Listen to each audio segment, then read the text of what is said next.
Assalamualaikum warahmatullahi wabarakatuh. Makin pas, makin pasti, Pas FM pasti. Bismillahirrahmanirrahim. Mitra Pas FM yang dirahmati Allah, pertama-tama segala puja dan pujian adalah milik Allah Subhanahu wa taala, dan bersyukur pagi ini kita masih diberikan nikmat hidayah, masih diberikan kesempatan, kesehatan, sehingga kita bisa bersua kembali dalam satu program spesial kajian kitab hadis Targhib wa Tarhib. Tak lupa juga sholawat ma'asalam kepada junjungan kita Nabi Allah Muhammad Sallallahu Alaihi Wasallam yang kita nantikan syafaatnya di hari kiamat nanti. Baik mitra Pas FM yang dirahmati Allah, senang rasanya pagi ini saya Arif Vanili bisa kembali hadir untuk Anda dalam satu program kajian kitab hadis Targhib wa Tarhib. Mitra Pas, kitab ini disusun oleh Al-Imam Al-Hafidz Zakiuddin Abdul Adim Al-Qawi Al-Mundhiri. Beliau adalah seorang ulama besar ahli hadis dan kitab ini dinamakan dengan Targhib wa Tarhib karena memang berisi kumpulan hadis-hadis Rasulullah Shallallahu Alaihi Wasallam tentang targhib, tentang anjuran, dorongan, motivasi, janji pahala, balasan ataupun juga surga, dan tentang tarhib. Tarhib adalah ancaman, peringatan, pantangan akibat buruk dosa dan neraka dalam masalah akidah, ibadah, akhlak dan muamalah. Dan kitab ini akan memenuhi semua kebutuhan kita tentang anjuran dan ancaman dalam beribadah kepada Allah Subhanahu wa taala. Dan kita sudah sampai pada bab baru mitra Pas.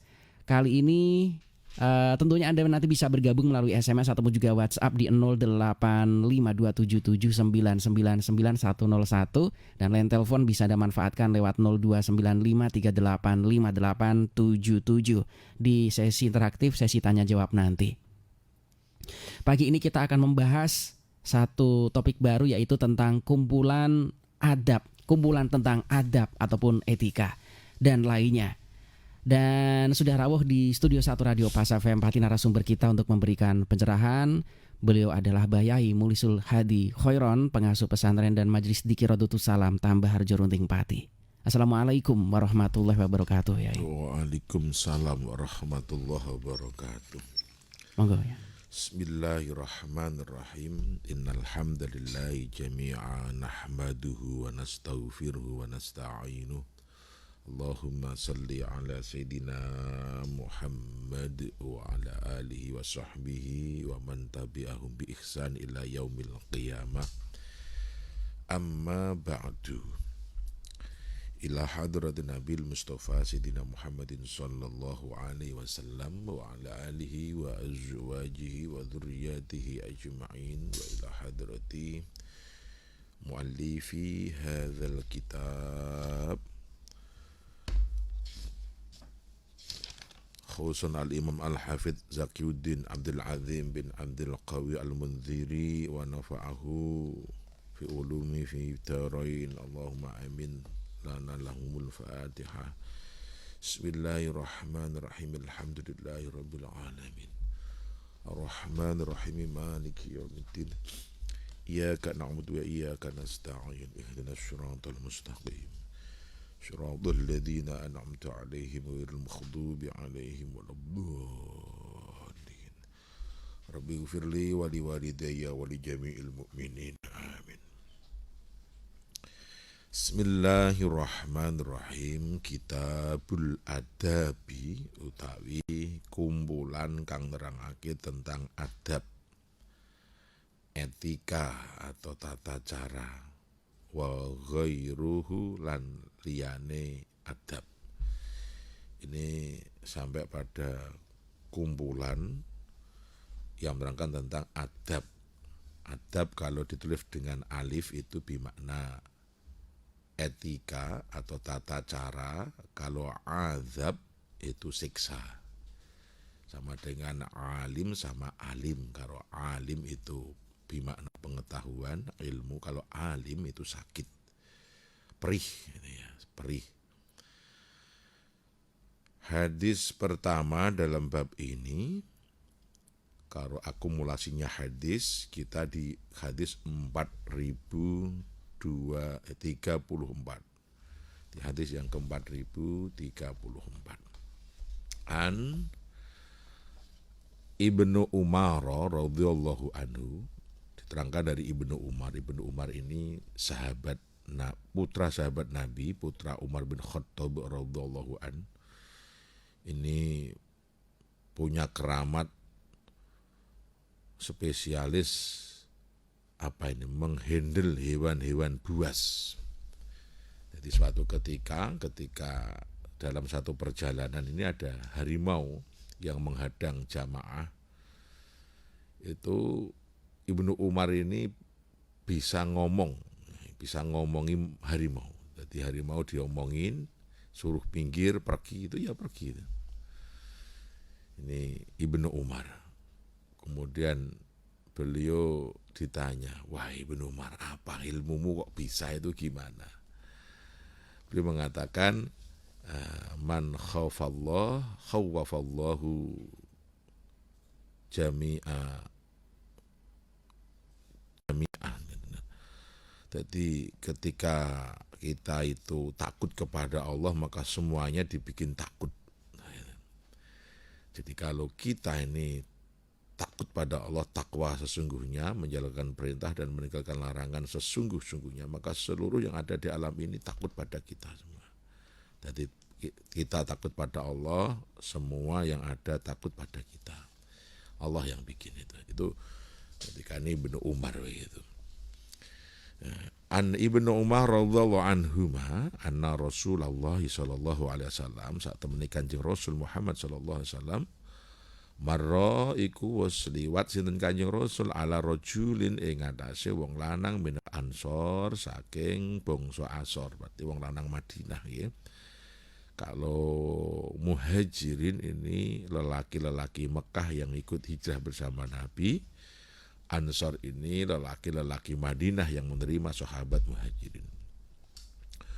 Wahuwa jadi marra ala rajulin min Ansor wahuwa utawi rajul iku yaghidhu akhahu mau idhoi mituturi akhahu ing dulure rajul fil haya ing dalem masalah isin.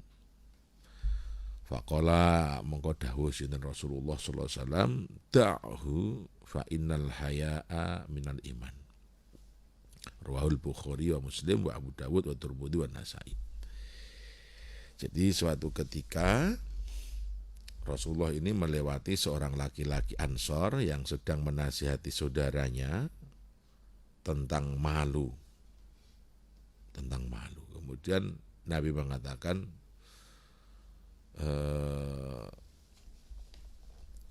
tinggalkan semuanya karena malu itu bagian daripada iman. Ai annaman la imana lahu la yastahyi min munkiri atahu wal mu'min hina bitam'i. Jadi orang itu dikatakan tidak beriman kalau tidak punya rasa malu. Jadi orang itu dikatakan tidak beriman kalau tidak punya rasa malu. Malu dalam arti bukan malu kalau bajunya buruk, tidak. Malu kalau tidak punya kendaraan, datangnya ngojek, tidak. Malu kalau berbuat dosa. Malu kalau tidak sholat. Malu kalau tidak puasa. Itu harusnya malu. Nah, itu. Jadi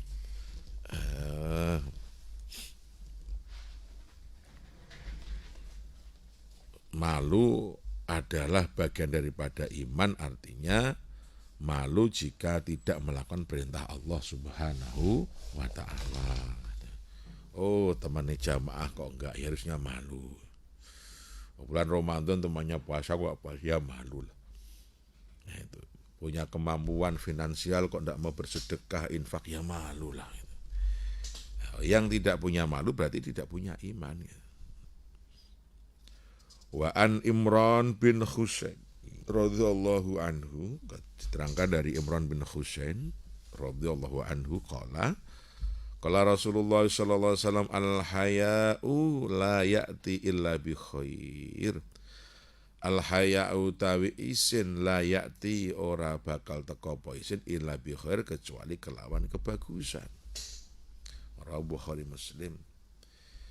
Malu itu, orang punya malu itu pasti akan membawa kebaikan. Al haya la ya'ti illa bi khair. Rasa malu tidak mungkin hadir kecuali akan membawa kebaikan. Artinya kalau kita punya malu itu membawa dampak positif lah. Bayangkan kalau kita sudah tidak punya malu, itu pasti muruah akan hilang, harga diri akan hilang. Dengan besarnya rasa malu lah menjadikan kebaikan akan datang.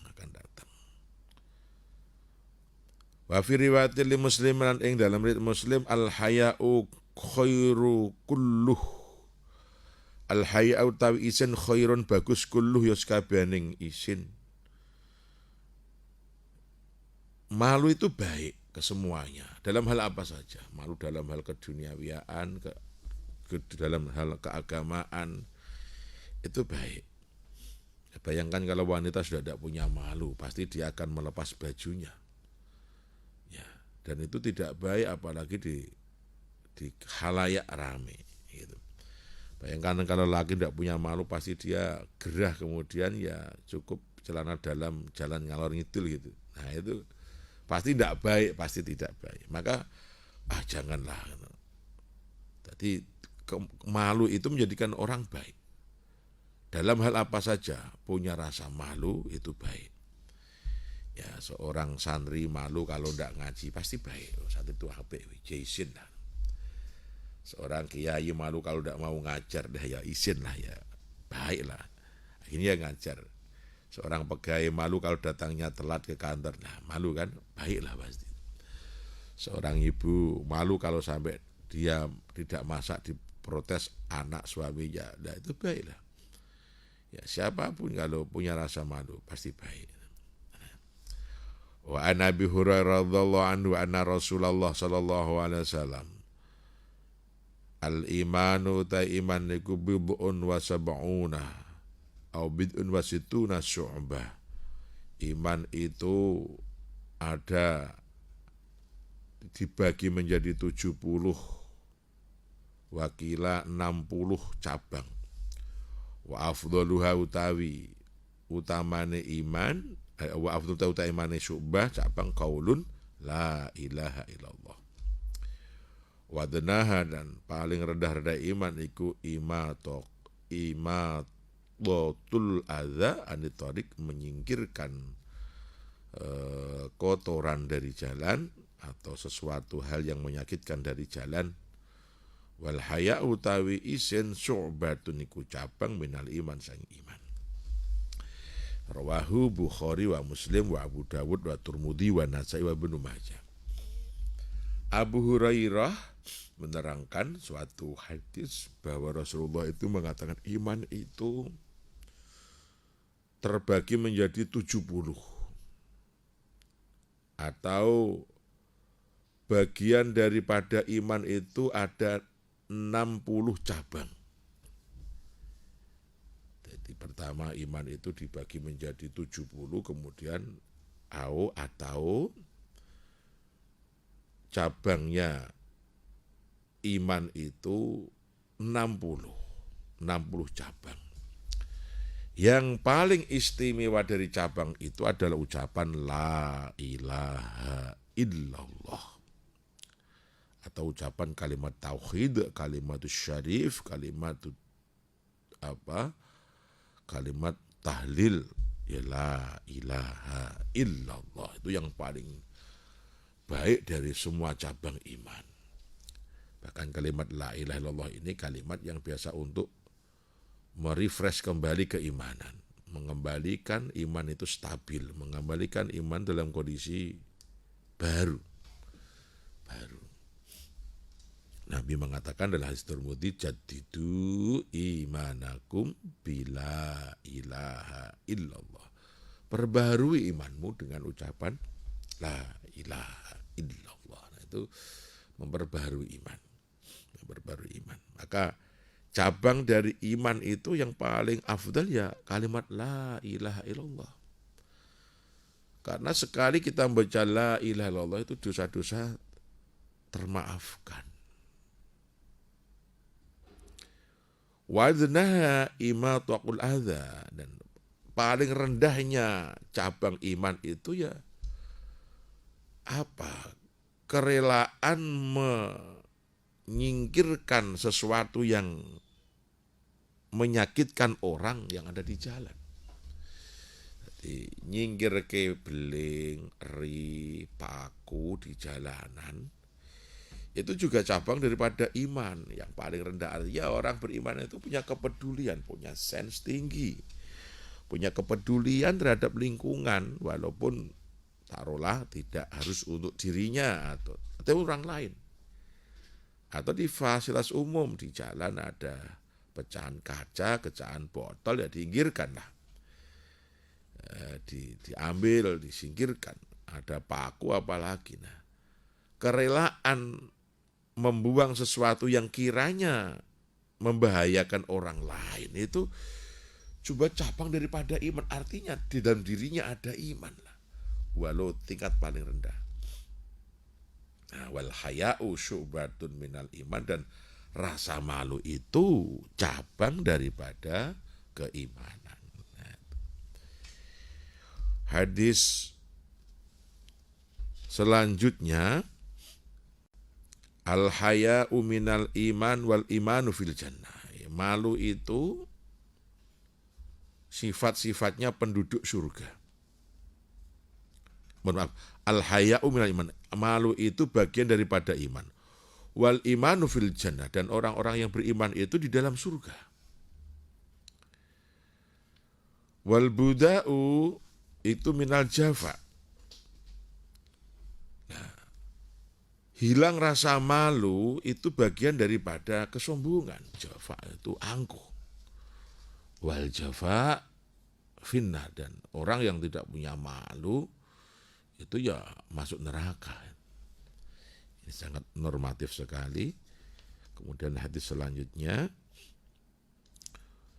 wa an Aisyah, dan ceritakan dari Aisyah radhiyallahu anha, qalat Aisyah, qala Rasulullah, ya Aisyah, law kana al haya'u rajulan kana rajulan sholihan. Wahai Aisyah, law kana al haya'u lamun ono wal haya'u isin, sapa rajulan wong lanang, kana wong kok ono sapa rajulan iku sholihan bagus. Ya Aisyah, nek ana wong lanang kok isin, mesti wong lanang apik. Pasti ada lelaki yang punya rasa malu, itu pasti wong lanang apik. Rasulullah itu sifatnya wa kana Rasulullah syadidal haya'i wa tawaddu, itu ya. Rasul itu banget isine lan tawaddu'e. Isin artinya kok bukan kalau enggak bawa HP malu, HP nelek, jadul malu, motor nyelek malu, enggak begitu ya. Malu kalau sampai dia tidak menghormati orang.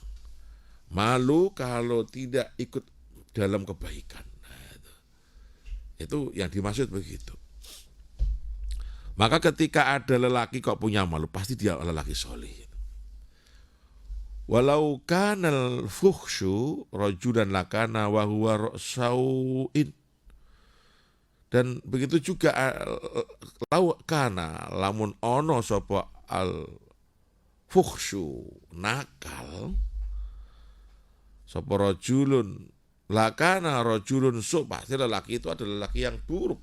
Nah, kalau dia fakhsya itu suka melakukan hal yang keji, yang buruk. Contoh keji itu ya termasuk minuman itu keji, judi itu keji, walau jadi fakhsya itu keburukan yang tidak berdampak sosial. Kalau munkar keburukan yang berdampak sosial. Jadi taruhlah orang itu minum itu kan yang rusak dirinya sendiri. Orang lain tidak akan kena dampak kerusakan daripada minum itu. Itu namanya fakhsya. Orang zina itu ya dirinya sendiri yang nikmat dan dapat bahaya dan dapat dosa. Orang lain tidak. Itu namanya fakhsya. Kalau munkar itu dosa atau pelanggaran hukum yang berdampak sosial tinggi. Jadi kalau ada lelaki yang fakhsya, yang nakal, pasti dia adalah lakana rajulun su'in. Tentu dia adalah laki yang buruk, laki yang jelek. Maka indikator orang itu baik atau tidak, itu punya rasa malu enggak? Indikator kesolehan seseorang, indisin orang. Nah, itu. Kemudian indikator nakalnya baik buruknya orang ya nakal pun enggak. Kalau nakalnya orang yang nyakal itu. Nah, itu pasti dia orang tidak baik. Wan Zaid bin Tulhah bin Ruqanah al-Yarfu'u qala inna likulli dinin khuluqa inna likulli dinin sak temene kedue saben-saben agama khuluqan apane napa niku akhlak wa khuluqal islam uta akhlak Islam iku al haya isin rawahu Malik wa Ibnu Majah wa ghair. Diterangkan dari Zaid bin Tulhah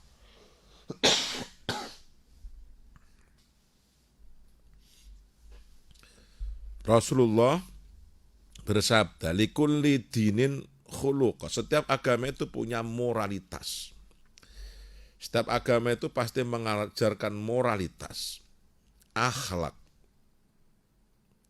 Wa khuluqul Islam, moralitas Islam itu ya al-haya, malu.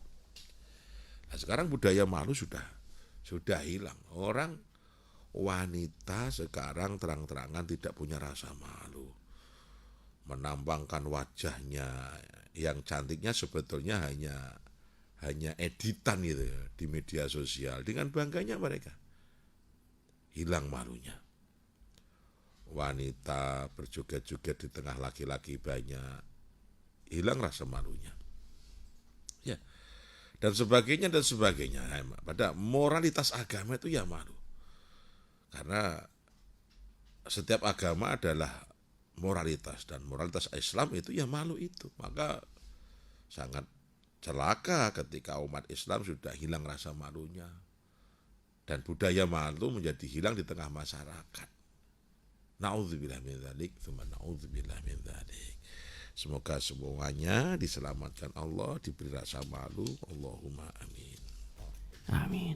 Baik Mitra Pas, pagi ini untuk Anda yang ingin bergabung, Anda bisa masuk melalui SMS ataupun juga WhatsApp di 085277999101. Sementara untuk line telepon juga bisa Anda manfaatkan pagi ini lewat 0295385877.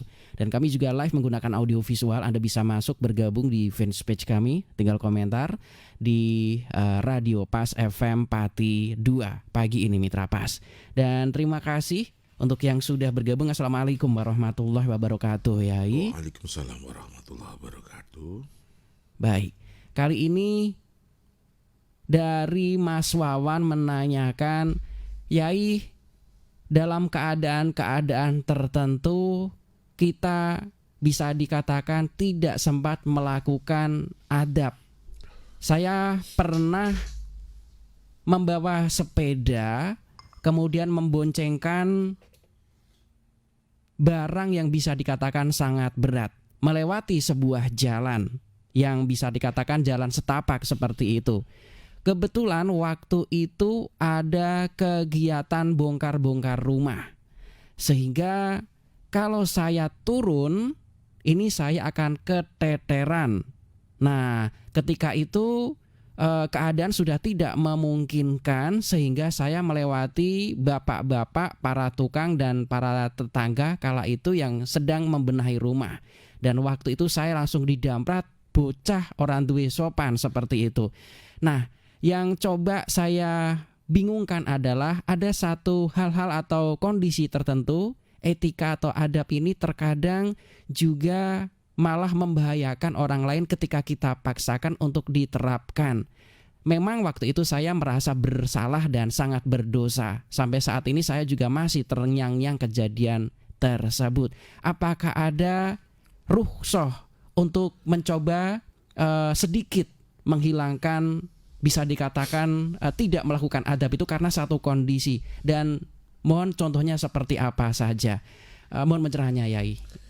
Monggo dari Mas Wawan. Dalam prinsip kebaikan atau dalam prinsip amal soleh itu tentunya adalah jika kita mampu sesuai dengan kemampuan. Karena takwa itu kan ittaqillah mastata'tum. Takwa kepada Allah itu ya standarnya ya sak kemampuanmu gitu.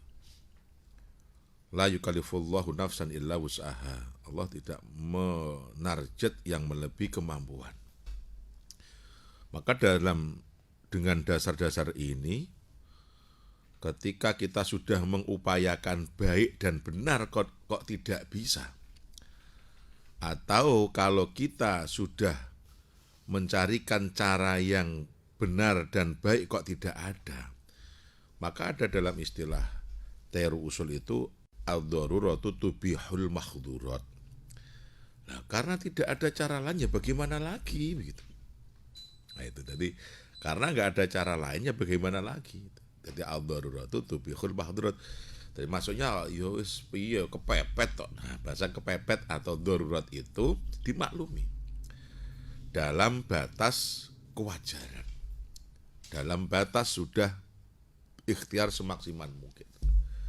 Seperti kasus jenengan juga begitu. Nah, maka keunggulan adab itu sebetulnya melebihi segalanya. Maka ada makalah al-adab fauqal ilmi. Adab atau etika itu melampaui ilmu gitu. Orang yang punya kitab sak tronton gitu ya. Orang yang punya title dawane sak kilo lah.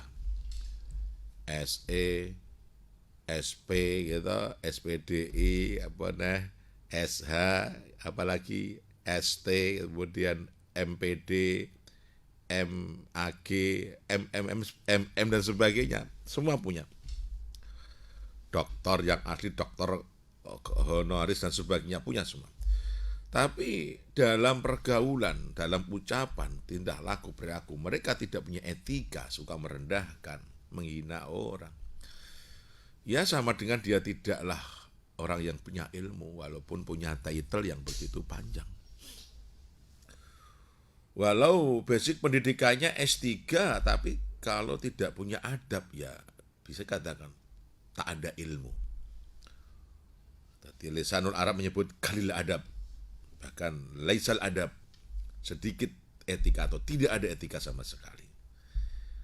Walaupun bertitel panjang. Nah, maka dalam situasi yang memang kita tidak bisa melakukan hal, semuanya sudah mengupayakan yang terbaik, mencari yang terbaik kok tidak ada, ya itu namanya darurat.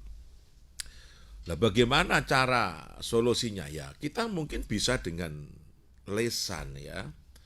Kalau orang Jawa itu kan gesturnya orang Jawa itu menunjukkan etika dan tidak itu dengan cara menundukkan badan.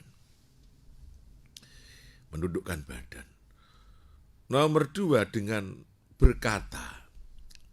Menundukkan badan, kalau ini gesturnya orang Jawa sudah menunjukkan, ngajari orang itu sopan atau tidak, itu kalau lewat di depan orang, entah sebaya, apalagi lebih tua, apalagi mereka duduk, itu dengan gestur yang sudah jelas tanpa harus ngomong kalau dia itu beretika. Dengan apa? Menundukkan badan.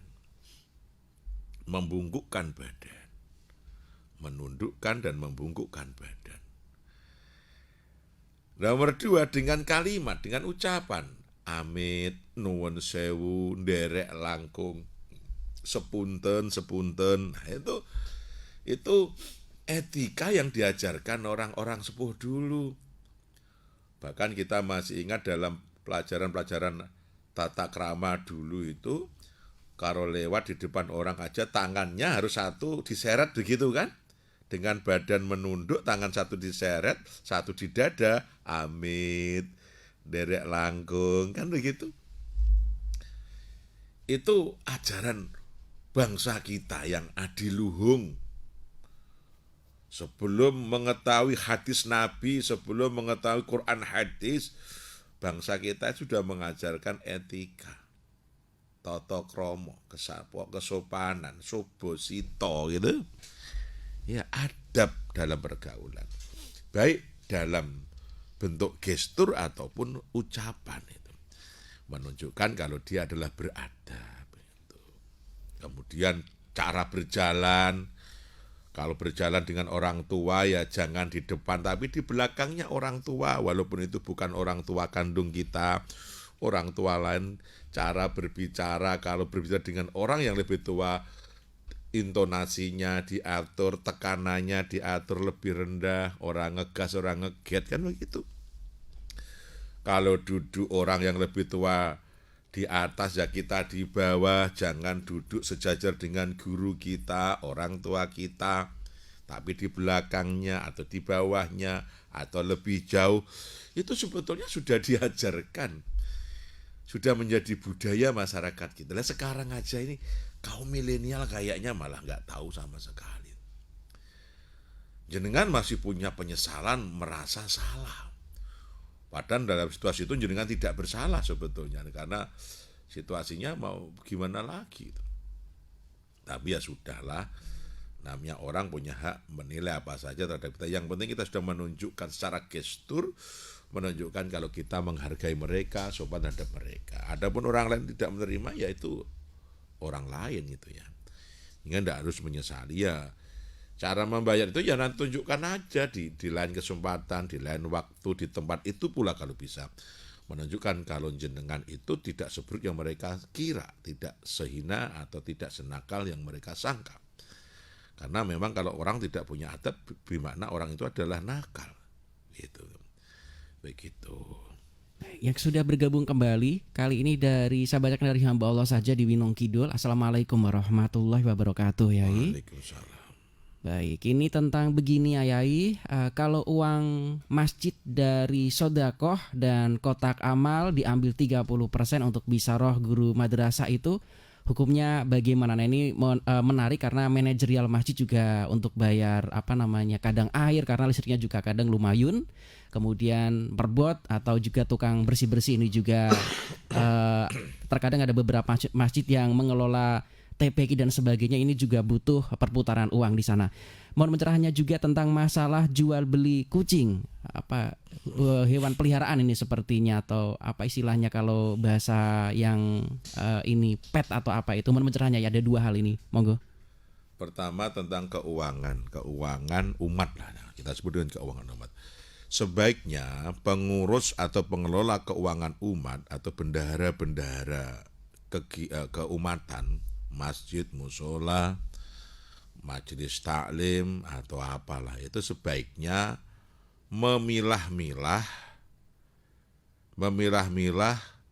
amanah keuangan atau menyebut salah satu di antara nama keuangan. Kita tahu ada istilah keuangan itu ada namanya infak. Satu infak ya, ada dua. Yang kedua ada jariyah. Jariyah, ada wakaf, ada sedekah, ada zakat. Ini sebaiknya dipisah-pisah dan difahami dengan benar. Kotaknya juga dipisah-pisah. Ya, kalau bagus begitu, karena berhubungan dengan amanah. Ya, berhubungan dengan amanah, karena la amanata, la imana lima, la amanata, tidak beriman yang tidak amanah. Sekarang kalau masyarakat saya ingin jariyah, maka uang itu harus diarahkan ke jariyah kan? Kotak yang jariyah. Kotak jariyah, tidak boleh ke infak. Karena infak dan jariyah itu beda gitu. Kalau orang ya masyarakat dulu ya nyebutnya pakai KBKB amal jariyah.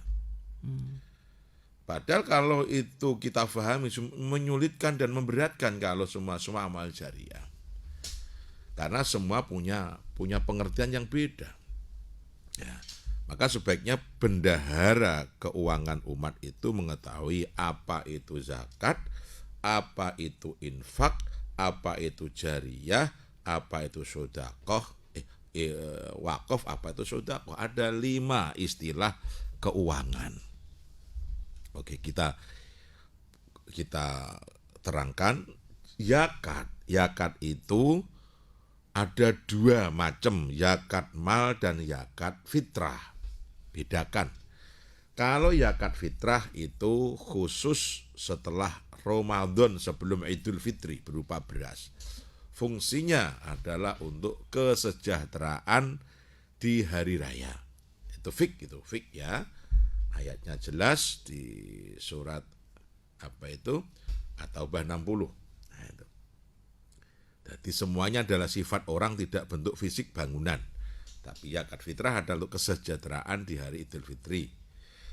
Kemudian yakat mal itu sebetulnya sama, tapi ulama melonggarkan bisa dikelola untuk disebut yakat produktif. Nah, terserahlah itu. Yang penting ini sifatnya adalah tahunan gitu.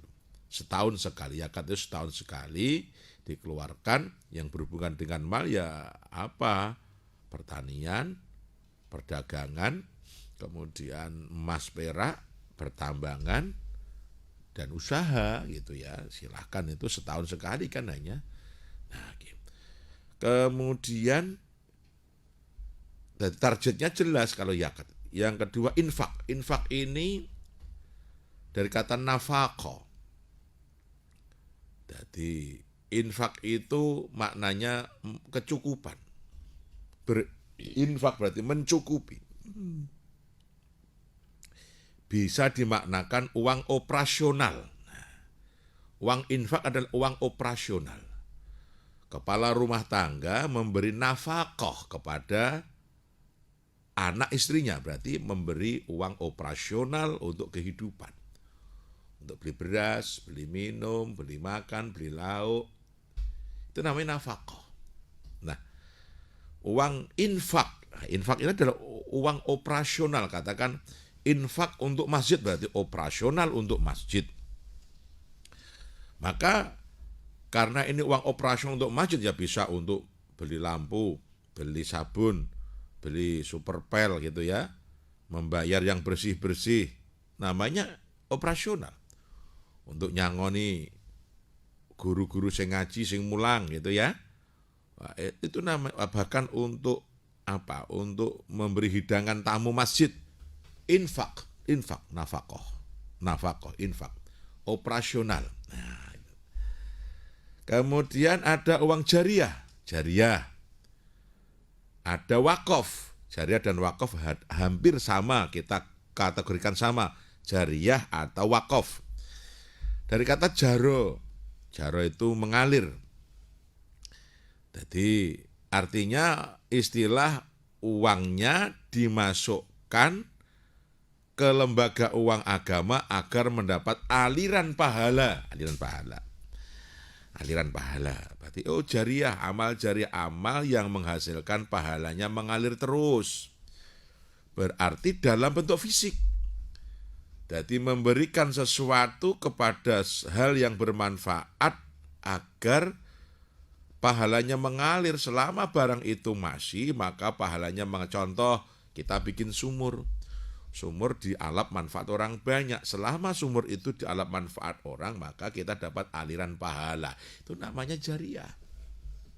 Kita nanam pohon, kemudian pohon itu menghasilkan buah, bisa dialap orang banyak, maka kita dapat pahala. Namanya jariah. Kita mengikhlaskan tanah kita untuk jalan ke masjid, ke madrasah, maka selama jalan itu dilewatin orang, maka kita dapat aliran pahala. Itu namanya jariah. Kita punya tanah itu dijadikan bangunan peribadahan. Selama tanah itu digunakan untuk beribadah, kita dapat aliran pahala. Selama tempat itu untuk tempat beribadah. Nah, jadi itu jariah. Jadi jelas kan? Berarti lebih cenderung ke bentuk fisik kalau jariah. Wakaf berarti jariah yang dipatenkan, namanya wakaf. Jariah yang dipatenkan. Bersama, tapi Kalau jariah belum tentu paten, kalau wakaf itu paten, dipatenkan di Allah. Taruhlah si fulan punya tanah, kemudian waqaftu hadzal masjid, dan kewakafkan tanahku ini masjid. Nah, berarti tanahnya menjadi amal jariah yang paten, ya gitu, yang paten. Oke, sama berarti bentuk fisik. Nah, pun ada sodako. Sodako itu definisinya adalah udkhulus surur fi qalbil mu'min, membahagiakan hati saudara Islam itu termasuk sodako. Artinya menggembirakan. Kita punya makanan dikasihkan orang lain gembira, itu sodako. Punya minuman diberikan orang yang diberikan sodako. Kita punya uang diberikan orang menerima sodako. Jadi menggembirakan. Jadi 5 jenis istilah keuangan dalam agama Islam. Ini harus dikenali lah. Pengelola itu harus tahu.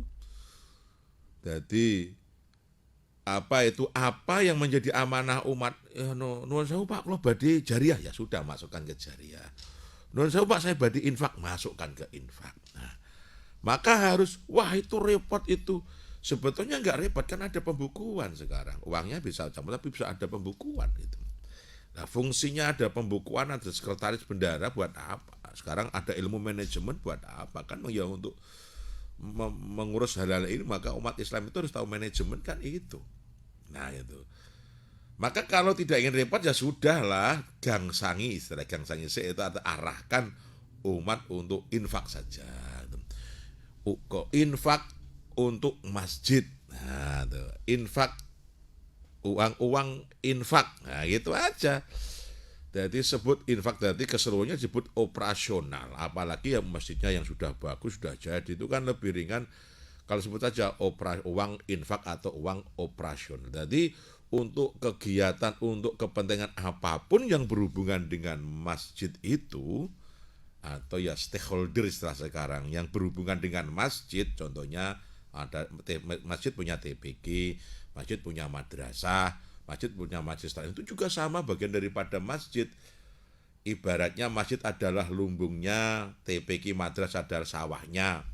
Bagaimana mungkin masjid terisi kalau sawahnya tidak digarap? Maka kaderisasinya melalui adanya TPG madrasah diniyah. Kemudian nanti menggunakan apa uangnya? Bisa disupport dengan uang infak masjid, boleh. Karena nek diareh nang TPG itu kan pengkaderan umat generasi. Kalau nanti ada TPG, kita punya generasi. Generasi ini nanti yang akan menjadi imam masjid, khotib masjid, sing darusan masjid. Nah gitu. Diniyah juga sama. Itu kalau punya. Jadi boleh diintegrasikan, dihubungkan uang itu. Dalam catatan amanahnya adalah infak. Tapi nak jariah untuk masjid, ya tekstual lah, wong amanahnya begitu kan. Jariah untuk masjid, ya memang tekstual jariah.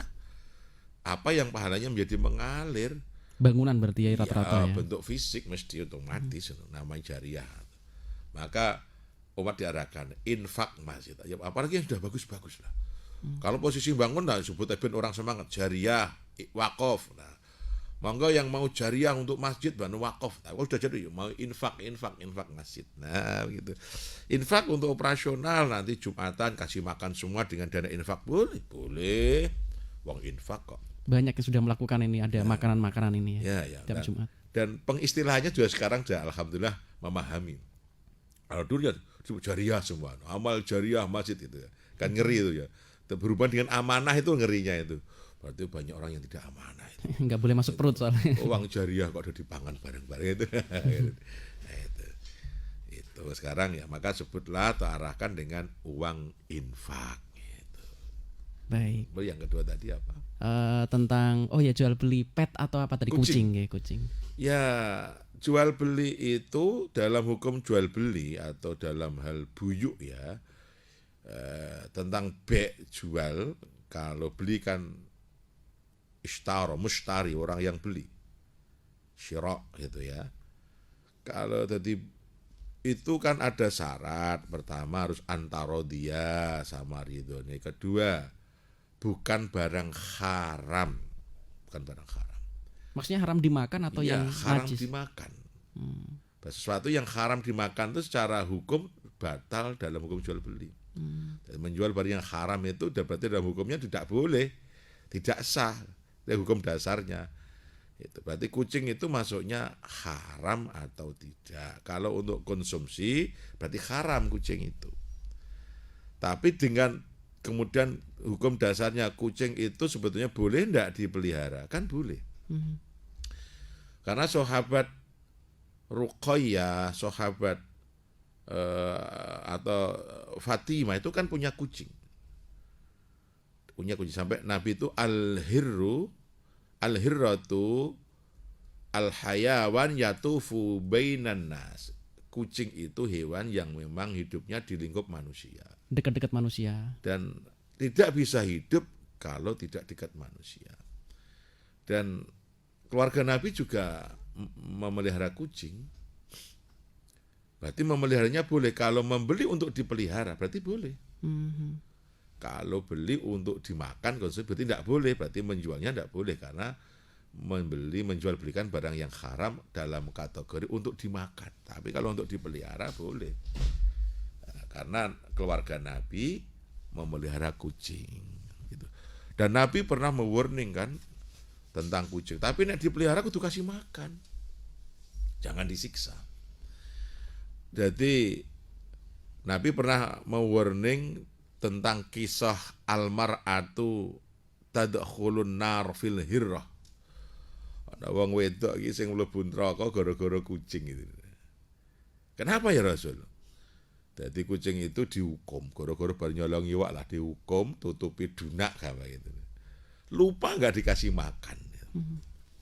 Itu kemudian Nabi mendengar kabar itu kemudian ada wanita yang masuk neraka gara-gara kucing, menelantarkan kucing. Maka kalau niat dipelihara ya dapat pahala. Memelihara kucing, hewan itu ya.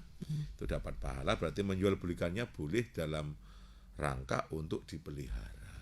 Tapi kalau untuk dikonsumsi ya tidak boleh karena dagingnya haram. Baik.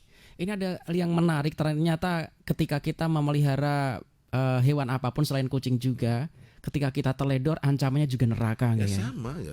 Ada konsekuensi karena kan kodratnya hewan itu kan bebas liar kan. Burung apalagi kan takdirnya juga terbang ke sana kemari. Karena fungsi hewan itu kan sebetulnya agar ada agar ada rotasi, perputaran, perputaran itu Mas. Siklus alam ini berjalan natural. Ekosistemnya gitu. Ekosistemnya bersiklus secara natural agar dunia tetap sejuk, damai.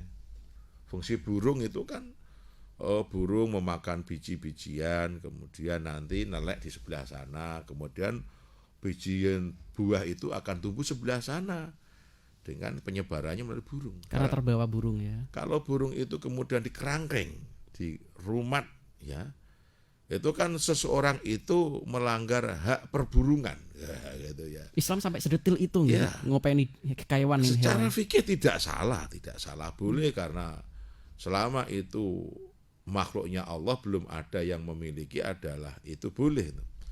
Tetapi secara akhlak itu tidak boleh, tidak baik. Maka orang-orang yang mengamalkan tasawuf mereka tidak mau mengrumat burung, hewan-hewan itu. Karena dia merasa tidak punya rasa welas asih terhadap makhluknya Allah. Kadang kita sayang loh, katanya ahli tasawuf, ahli thariqah, kok itu hewan dikungkung semua, itu gimana? Walaupun dikasih makan. Sekarang burung kodratnya terbang, kalau kemudian walaupun kau taruh di sangkar emas, apakah tidak melanggar haknya burung? Karena orang tasawuf tidak berani itu. Berarti dia punya adab dia. Dia tidak beradab dengan makhluknya Allah yang namanya hewan. Ya, itu akhlak, namanya akhlak. Nah, harusnya dia kata itu sudah ikut thariqah, ngajinya Al-Hikam, ya ngajinya itu Risalatul Qusairiyah, ya lu kok burung di rumah dikerangkeng. Hewan-hewan dikerangkeng. Iya, itu menyalahi, tidak beretika sebetulnya. Dia melanggar haknya burung kan. Hadisnya irhamu man fil ardi faturhamu man fis sama. Kamu itu yang welas lah karo makhluk-makhluknya Allah yang di bumi ini. Berkasih sayanglah dengan makhluk Allah yang ada demi apa saja makhluk itu. Hewan, tumbuhan, alam. Maka seluruh malaikat yang di langit akan menyayangi kita semua. Sekarang kalau burung dikerangkeng walaupun kerangkeng atau sangkarnya emas itu. Apakah burung bahagia? Tidak, wong kodratnya burung itu terbang beranak pinak. Dikerangkeng walaupun sangkar emas, satu burung tidak bisa terbang, dua tidak bisa beranak pinak, tiga tidak bisa berfungsi sebagai fungsi memindahkan biji-bijian, menebarkan pepohonan ini untuk mengisi alam-alam yang kosong. Jadi yang melanggar hak perburungan berarti tidak rasa kasih sayang itu. Pasti malaikat tidak akan sayang dengan orang-orang ini walaupun katanya ahli tasawuf, ahli thariqah. Maka orang yang mau tasawuf betul dia nggak mau betul.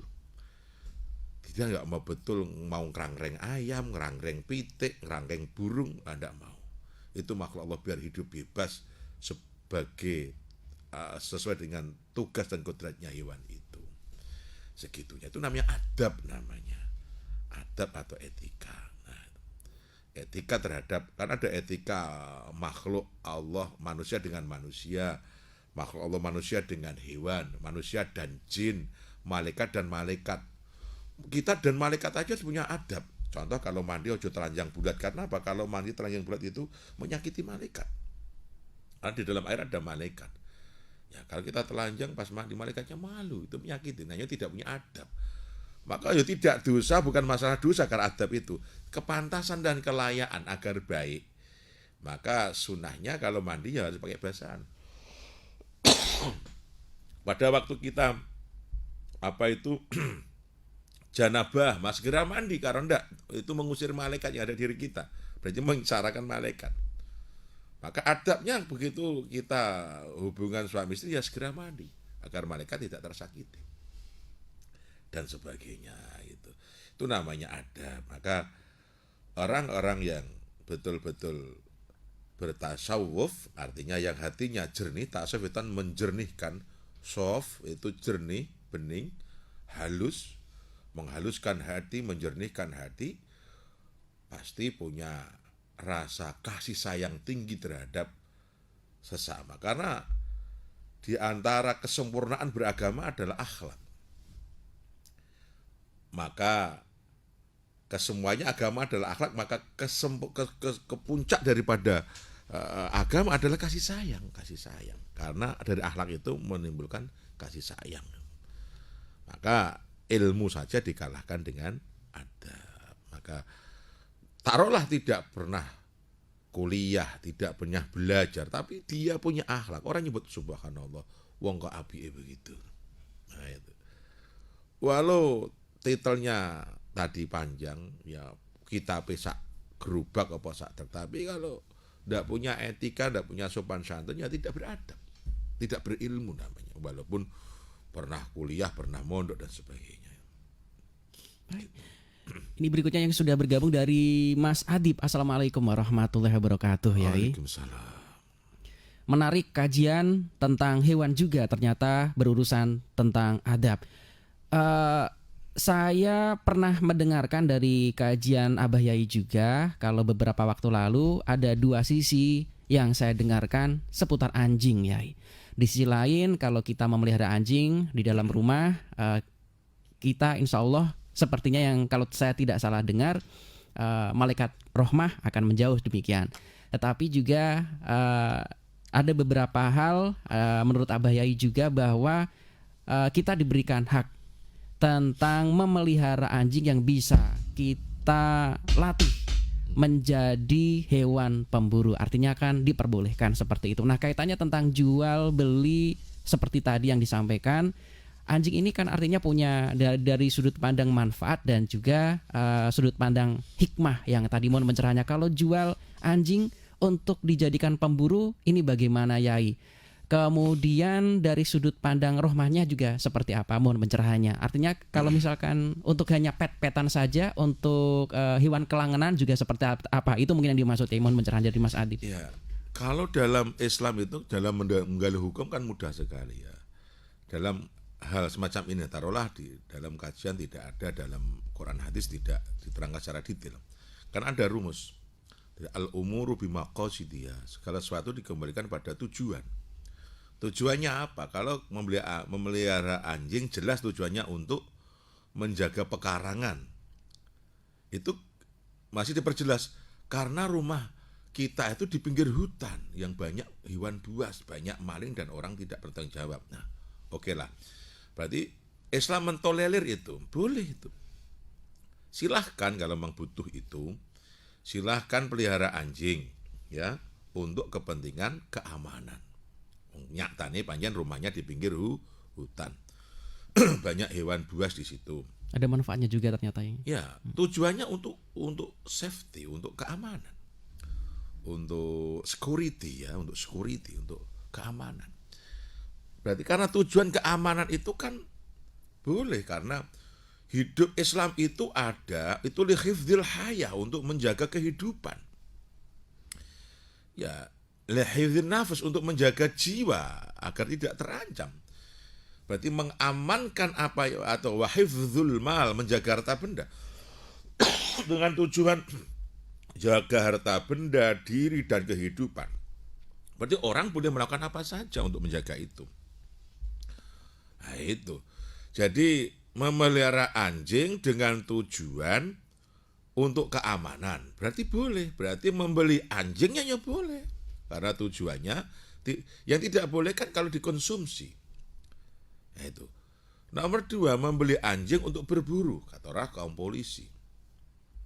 Negara kita banyak loh pekerjaannya yang dibantu dengan anjing-anjing pintar atau anjing pelacak. Dan dalam kitab-kitab fikih sudah dibahas sebetulnya.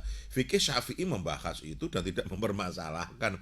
Artinya memang ada yang diperbolehkan, ada yang tidak diperbolehkan dalam konteksnya ya, atau dalam domainnya masing-masing begitu. Nah, untuk berburu dan untuk security jelas ini diperbolehkan. Maka dia dibutuhkan anjing yang terlatih, anjing yang tidak semua anjing gitu. Cuman sisi negatifnya kita rugi itu aja. Satu, karena rumah atau tempat yang ada anjingnya itu malaikat tidak mau masuk. Nah itu sudah konstitusinya begitu. Malaikat rahmat yang dimaksud malaikat rahmat ya. Jadi hadisnya kurang lebihnya begini, la yadkhulul baital lati fiha akun wa kalbun. Tidak akan masuk malaikat-malaikat rahmat ke dalam rumah yang di dalamnya allati fiha akun, anak durhaka. 2, kalbun, anjing. Maka anak durhaka itu sekelas dengan anjing sebetulnya. Sekelas dengan anjing. Maka na'udzubillah min dzalik. Kemudian di situ ada anak yatim yang disakiti. Itu malaikat tidak akan masuk. Itu malaikat rahmah. Tapi bisa jadi malaikat apa saja. Contoh kisahnya Ashabul Kahfi. Ashabul Kahfi itu rajulun ar-rijalul mu'minuna yafiruna min qaumihim. Tadi ada 7 pemuda yang lari dari kaumnya karena dikejar-kejar oleh penguasa. Jadi ini ulama-ulama lah. Ulama-ulama sing nyebarno agama arep dipateni, kemudian larilah ke sebuah gua. Pada waktu lari itu ada anjing yang nututi, namanya kitmir itu, namanya anjingnya kitmir.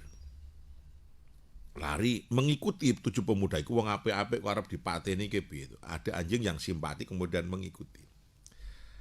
Atau bisa jadi ya anjing itu karena syariat ini kan syariat bukan zaman Nabi, itu zaman dulu lah, zaman Nabi-Nabi dulu. Wakilnya zaman Nabi Musa. Jadi syariatnya belum seperti syariat Islam ya. Jadi syariat dulu itu tentang anjing tidak seperti sekarang. Cara bersucinya juga beda. Ya, tentunya ini kita bedakan itu syariat dulu dengan sekarang lah itu. Oke. Kemudian selama berapa? 309 tahun. 309 tahun.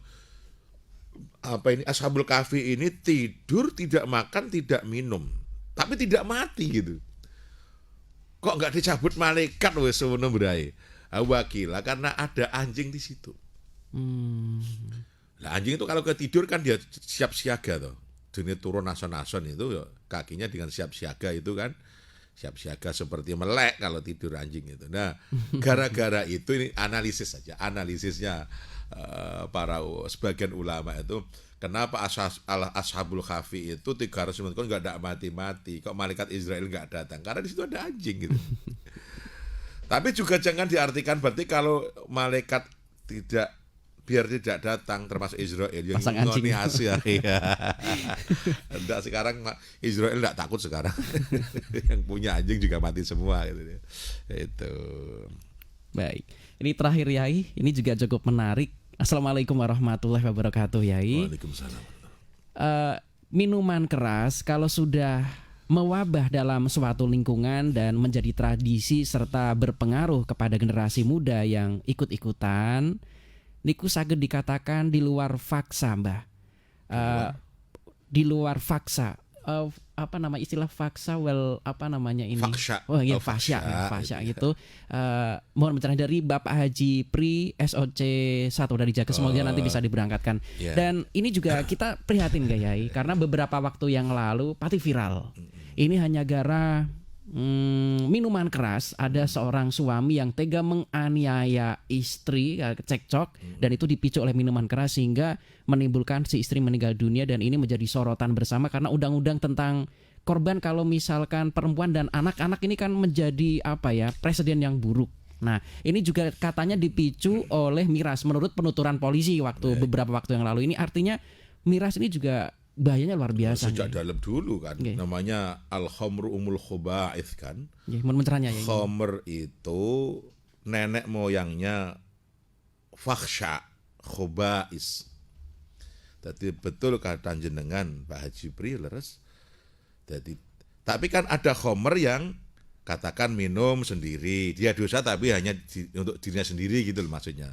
Kalau sudah berjamaah ya kerusakan akan menjadi munkar, faksa yang munkarat nanti. Jadi buruk yang membawa dampak sosial. Nah itu. Maka prinsipnya kan berdosa itu ketika sudah diumumkan, sudah dilumrahkan, itu menjadi balak dan bencana kan. Kan banyak hadisnya itu ketika orang sudah pada makan riba, maka gitu kan. Ketika orang sudah pada minum khamr semua, maka ketika terjadi perzinahan di mana-mana, maka kan begitu kan.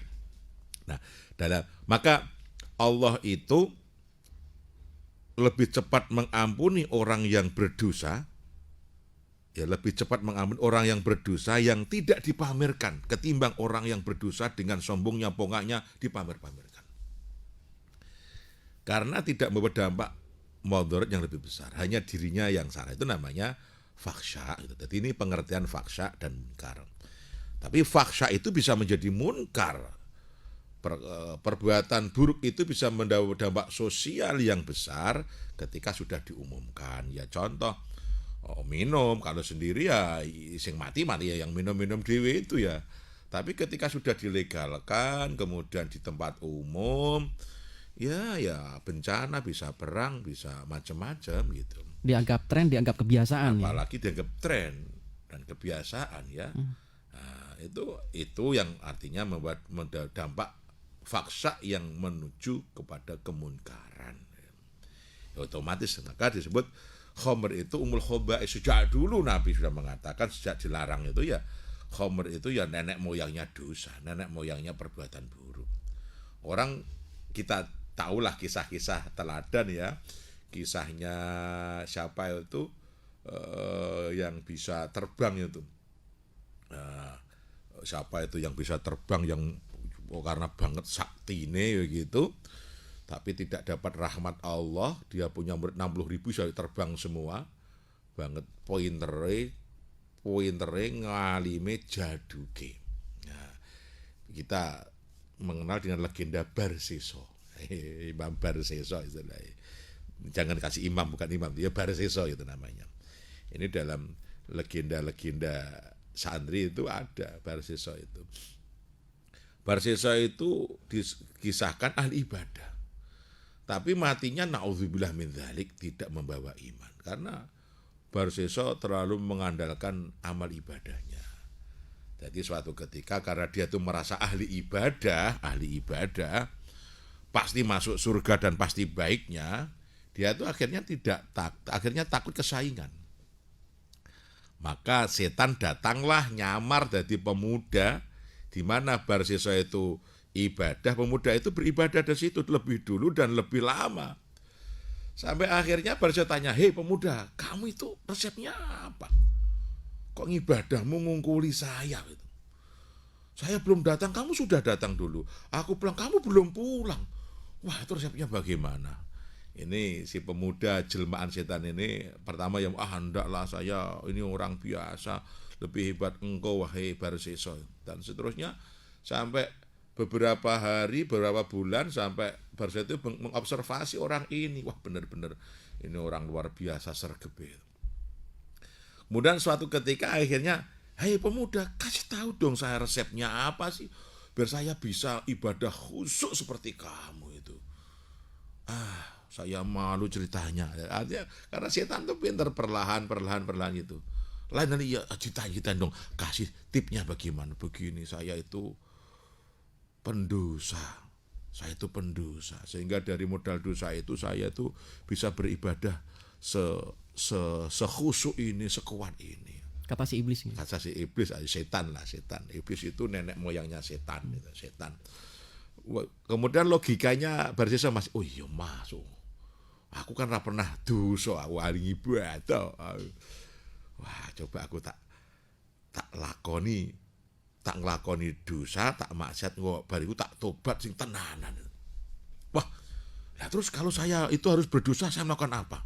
Ya sampean harus membunuh lah, nek bariku tobat. Waduh, saya kan kalau membunuh nanti kan ketahuan orang, wah saya bisa dibunuh rame-rame. Ya jenengan zina saja, zina. Wah, engko nek meteng malah rame ngene. Ngiten mawon, minum. Nek minum kan aman to. Jenengan ku tak dudono bakul. Nggon minum ning pojok kutha mriko, ana warung ning pojok, bakule wedok ayu. Sepi ra roh wong. Lah niku aman jenengan. Ku angger bar kok jenengan munggah mobil terus turu mulai aman ngono. Wis cocok iki gitu ya. Setan selalu memberi argumentasi logis itu. Kemudian kapan pinjam dulu tak terki loh, kata dia. Akhirnya tibalah waktu yang dijanjikan. Kemudian si Barseso iki wis nyamar lah, jenengan aja nggo songkok, aja nggo serban, ngolak malah nunggu nggo preman kaosan ngoten. Nah, oke. Ini sepi mboten wonten tiyang mawon kok gitu. Siap. Berangkatlah dengan pemuda itu kemudian menuju satu tempat yang diisyarahkan. Kemudian pertama, ya jenengan nek engko ben iso ngibadahnya itu enak ya sampean minum saja sampai mabuk ya. Pun karena tidak pernah mabuk, karena baru satu gelas sudah teler itu. Nah, begitu teler karena yang penjualnya adalah wanita cantik.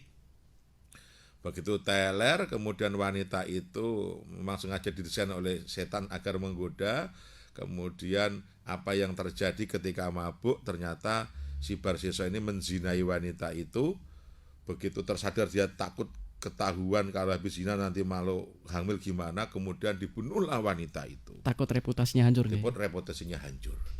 Sudah mabuk, berzina, membunuh. Ini naudzubillah min dzalik. Kita tahun bersama naudzubillah min dzalik, tsumma naudzubillah min dzalik. Nah, itulah cara kerja minuman dan tipu daya iblis itu. Nah, ini penggambaran karena Barseso tidak dapat rahmat Allah karena dia terlalu bahasa kasarannya mendile, ngandalno amale. Wah, aku kaji ping 9 kok mesti swarga. Wah, aku umroh ping 100 kok mesti swarga. Wah, aku amalku berah. Dia lupa kalau surga itu rahmatnya Allah. Dia lupa bisa berbuat baik sesungguhnya adalah rahmatnya Allah. Dia lupa. Nah, maka umat Nabi Muhammad itu harus belajar itu, harus jadikan spion ya. Harus untuk pembelajaran terus, ditengok terus. Jangan sampai kita i'timad bil amal, dalam tasawufnya itu begitu. Jangan sampai kita itu banggakno amal, gandulan amal.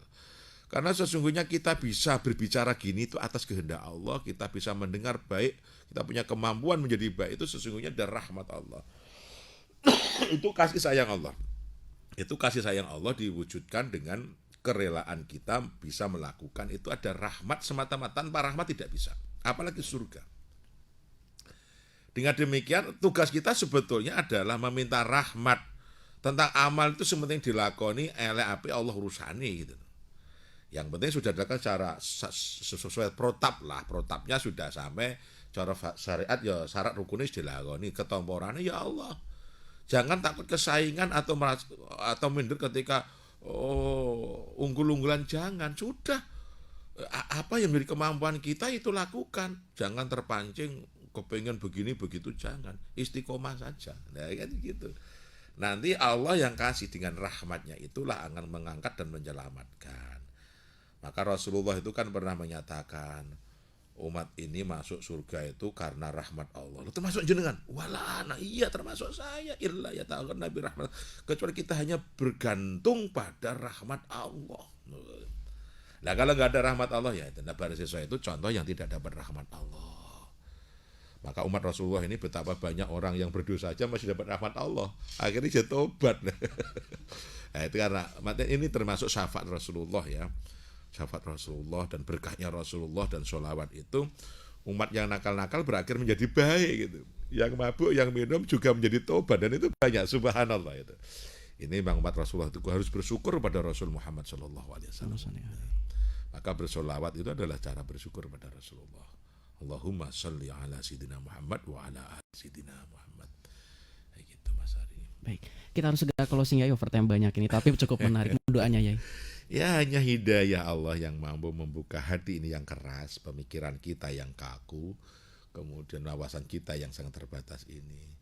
Dengan rahmat Allah, dengan hidayah Allah, dan terus bertambahnya hidayah, maka kita akan menjadi orang yang mampu menjalankan hidayah dengan taufiknya Allah tentunya. Maka hidayah adalah petunjuk, inayah adalah pertolongan melakukan, taufik adalah kekuatan melakukan dengan istiqomah.